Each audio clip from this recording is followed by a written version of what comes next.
The image was not painted, nor sculpted. It was not made with paint, nor fire, nor tools, and yet it exists, a body marked by pain, hanging in the void, as if floating between this world and the next, an impression that defies science and still troubles skeptics today. The fabric is ancient, yes, but the story it carries seems even deeper.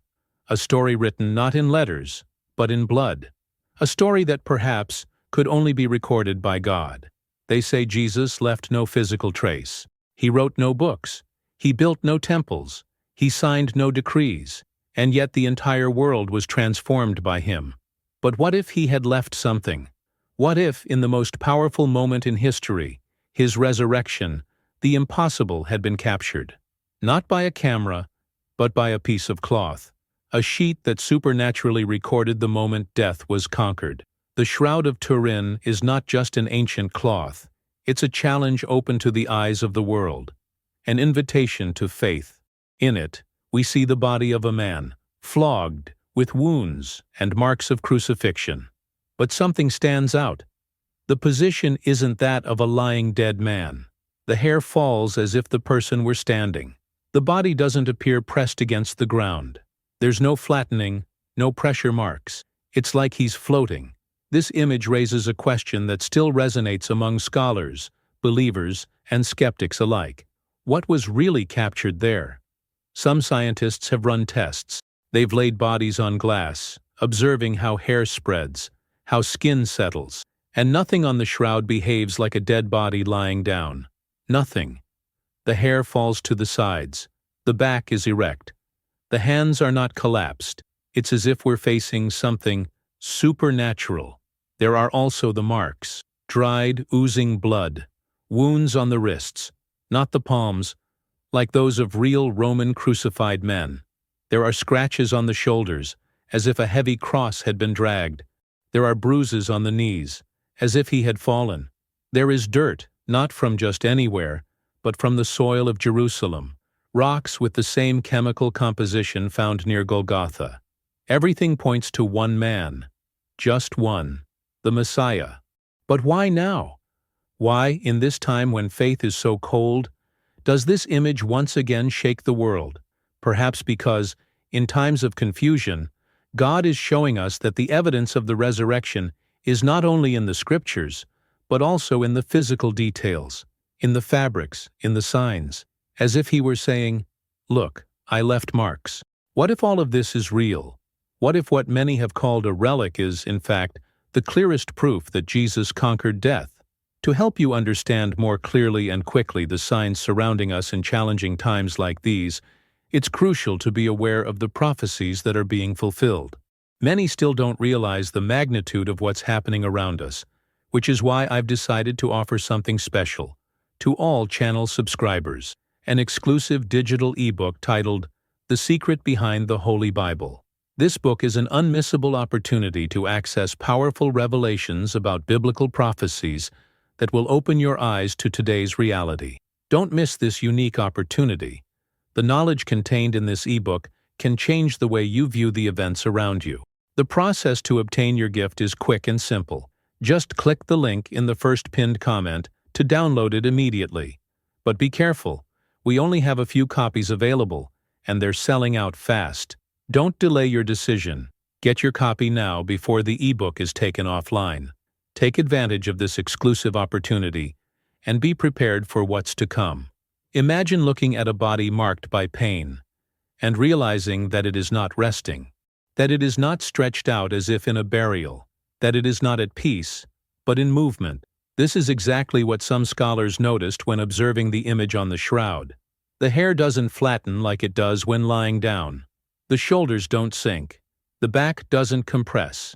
There's something inexplicable there, something that breaks the laws of gravity, something that resists the laws of decomposition.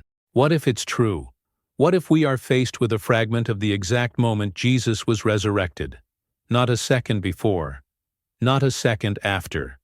The instant, the fraction of time in which the soul returned to the body, where light overcame darkness, where the blood, already coagulated, was illuminated by an energy that does not belong to this world.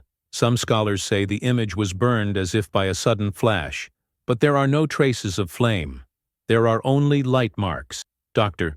Gilbert Lavoie, a physician and scholar of the image, pointed out something many had missed. The shroud shows a man standing, not literally standing on his feet, but with his hair falling to the sides, as if he were standing upright. What's more, the image shows slight variations in the shoulders and hands, as if there were movement, as if, in that split second, the body had risen, and the sheet had captured it like a spiritual lens. This changes everything.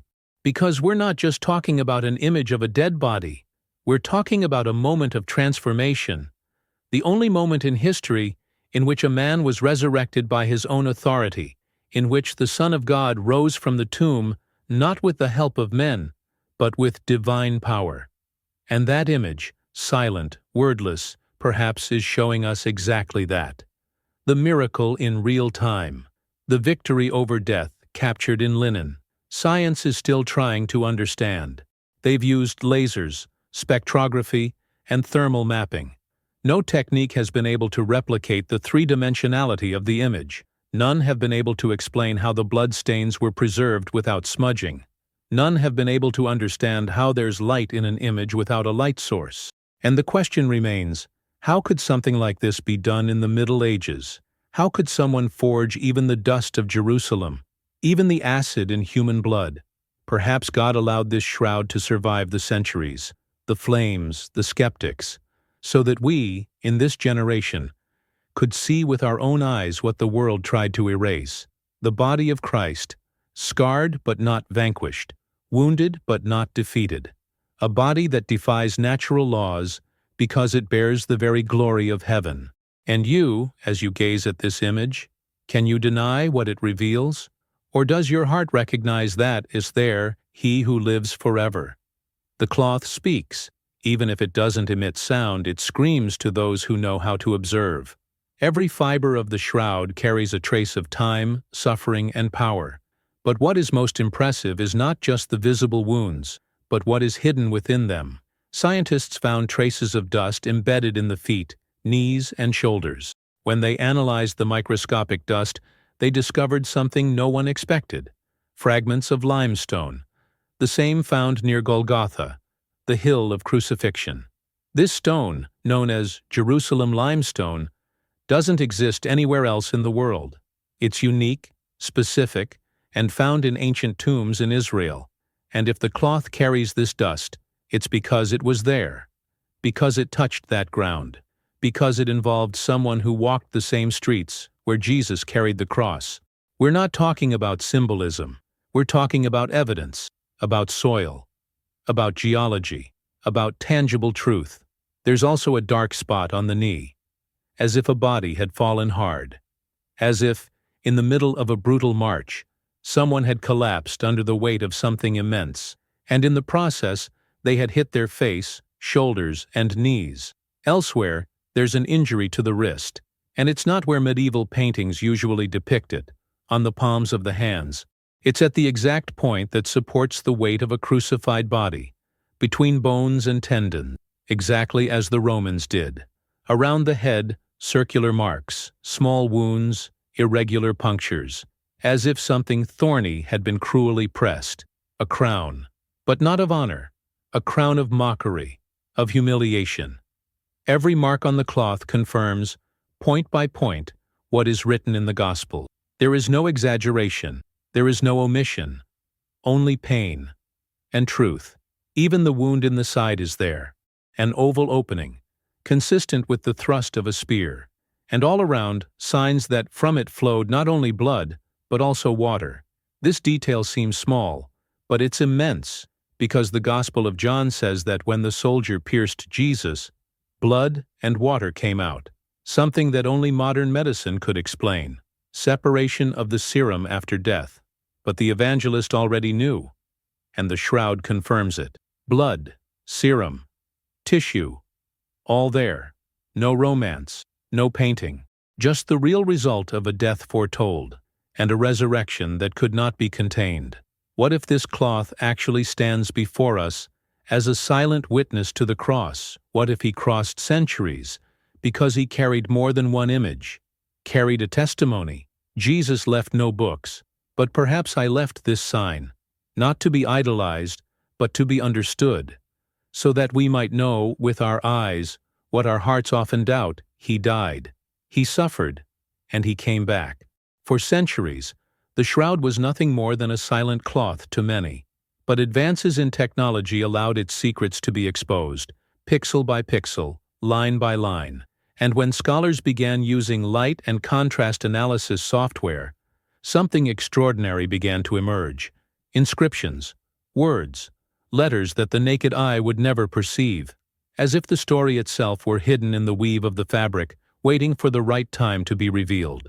The clearest of these words appears next to the face, and it couldn't be more direct. Nazarene, a name that, in any first-century Jewish context, meant only one thing: Jesus of Nazareth. The most striking thing is that this word was written in Greek and Latin, the two languages used in the cross notice on the day of the crucifixion, and it appears positioned exactly where the Jews customarily placed the name of the deceased as a sign of identification at burial. But why is this so impactful? Because in the Middle Ages, the period in which some say the shroud was forged, it would have been impossible and heretical to use only Nazarene to refer to Jesus. At that time, a Christian would never have dared omit the titles Christ or Lord. This alone debunks the hypothesis of medieval fraud. The writing style has even been compared with authentic inscriptions from the 1st century, and is identical, as if written in haste, by hands trembling with pain and devotion. Some researchers believe this inscription came from an additional piece of cloth, perhaps a sort of label placed over Jesus' face, as was Jewish custom, to identify the body. Over time, the ink would have transferred to the linen of the shroud, leaving almost invisible marks, even today. But the most extraordinary thing is that words do not interfere with the image of Jesus. They coexist, as if God allowed revelation to be complete only now, when the world's faith is in crisis. Besides the name, there are also marked lines, as if there were a hidden structure beneath the face. 3 symmetrical, aligned lines, as if the very space where the face rested had been carefully delineated. Some see there not just a frame, but a symbol, a seal, a signature that something divine has passed through, and that, even silently, the fabric screams to anyone who will listen. This was the Nazarene, the Son of Man, the Lamb who conquered. This is no longer speculation. These are physical, chemical, and archaeological facts. Marks, blood, dirt, paint, inscriptions. Everything points in the same direction. And yet many look and do not see. Many hear and do not understand. But those with spiritual eyes perceive. God does not hide signs. He reveals them in due time. And now, this shroud may be telling us, get ready. He who was resurrected will come again. When Mary Magdalene arrived at the tomb, her world was in ruins. Everything she believed in had been crucified, buried, silenced. She didn't come to celebrate. She came to mourn. But when she looked into the tomb, she didn't find the body. She found something different, something unexpected. Only the linen cloths. The body wasn't there. And the tissues said it all. What if the shroud we study today is precisely this one? The same shroud that was left behind when death was defeated. The Gospel of John describes it precisely. The sheet was there, folded, carefully placed, as if Jesus himself, upon rising, had decided to leave a sign for those who would seek it. Not a stain, but a message. And perhaps this message has endured through the centuries, through fires, wars, skepticism, and idolatry, until we reach this generation, which doubts everything, even what is before their eyes. But the sheet is here, still whole, still speaking. And what does he say? He says the cross was not the end. It says the blood spilled was not wasted. It says the Messiah was not confined to the tomb. He rose again. The body we see imprinted on the linen is not a corpse. It is the body of victory, of return, of life that pulsed again. It is the moment heaven touched earth. And if you think it's just a relic, look again. Because there is not just the image of a man. There is the testimony of a promise. I will conquer death, and I will come back for you. For 40 days, Jesus appeared to many. He ate, spoke, healed, taught. He showed his wounded hands, his pierced side. He was no ghost. He was real, physical, glorified, the same body that may have left its mark on that linen cloth. And now, more than 2,000 years later, the whole world finds itself faced with this question. What if it's true? If so, it's not just history. It's not just archaeology. It's a call, an invitation, a warning, because the one who overcame the cross didn't just ascend to heaven. He made a promise. I'll be back. And just as he left a mark on the shroud, he left a mark on the hearts of those who believe. Not a religious symbol, but a living mark, an urgency, a hope, a cry for repentance, for holiness, for vigilance, because if he truly conquered death, then there is no longer any excuse to live as if it were just a myth. The shroud is just a piece of the picture.